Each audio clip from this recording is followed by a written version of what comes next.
and government agencies as well as the USCHMs and their related organizations. In this exchange, the social has lead 10 US teams as well as played a very significant role in organizing curriculums, developing course materials, scheduling presentations and teaching nearly 20 university level courses and seminars, not only for the university's students and facilities, but industry and government officials as well. Throughout our career, Ms. Sosa has enjoyed working with the others, helping them excel through learning opportunity and professional interactions. She enjoys writing and editing and has published dozens of papers, newspaper articles and chapters for the professional journals and resource books. She has served in many volunteer capabilities including youth mentorings and public adventures and park commissioners. Welcome, Madam Sosa, with the good clappings. So I request you all please clap and I welcome back to the speaker. Thank you, sir. I appreciate the nice introduction. So, my job here today is to bring together a lot of concepts that we've already talked about. The first topic I'm going to talk about is the incident command system. I'm not sure that most of you have heard of that, but you've probably seen parts of it in action when there's been a fire emergency or a police emergency.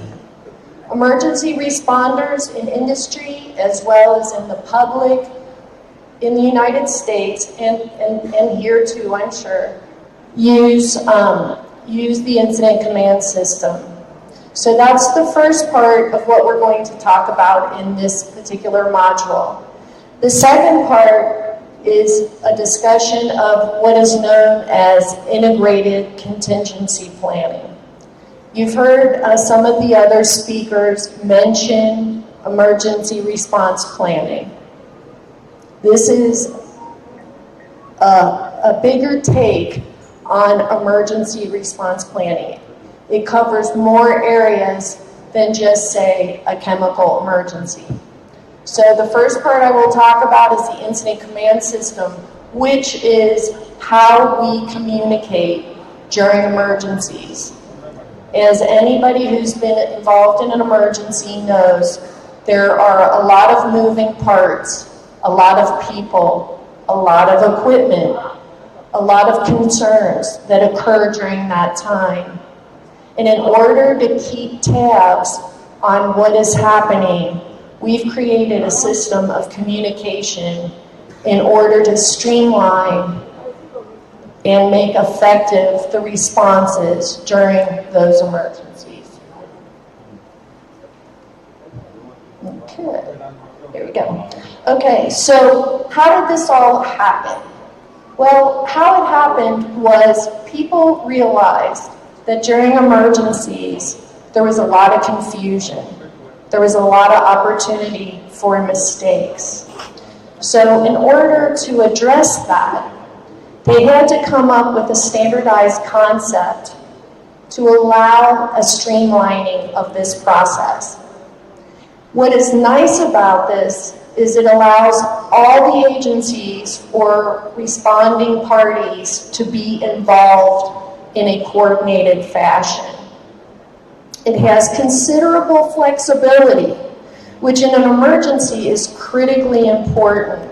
Why? Because circumstances change over time. So we must be able to be flexible in our communication and our management. It has been developed over time, as I said, based on many years of experience and the analysis of what went wrong in circumstances involving emergencies. It has become the product of the lessons that we have learned, the mistakes that we have made. So, what is it designed to do? It's designed to be usable in any incident, regardless of the type or the size. Because as we know, we can have many different kinds of emergencies. We can have a fire, we can have a chemical spill, we can have a situation where there's an accident on the road, a bus is crashed into and there's many injured parties. So there's many opportunities for emergencies. We also need to understand how to mesh together, how to bring together different agencies. When you have a big emergency, there may be local responders, there may be state responders, federal investigators, there can be all kinds of people that come together. All of those people have the potential to communicate differently. So this incident command system gives us the opportunity to bring all of those parties together in a coordinated effort so that they communicate properly. It also promotes cost effectiveness. As we just saw in the last presentation, any type of waste or emergency creates a lot of expenses. Why? Because it's expensive to pull crews in to clean things up. It's expensive to have the trucks come to take the waste away. So anything we can do to make it more cost effective is also important. What has happened, like I said, is out of all these crises that have occurred, especially in the United States, because we have certainly had our fair share, we have learned many lessons about how to do these types of responses and communication better. So what happens in an emergency is that there's a question of accountability. I know for sure in the United States, we have fights over the territory in an emergency. But in a situation where we use the incident command system, all of those parties are forced into using a certain style of management for the particular emergency.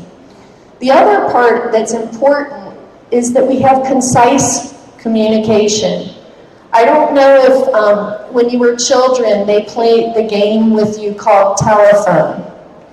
And in telephone, one person would whisper in one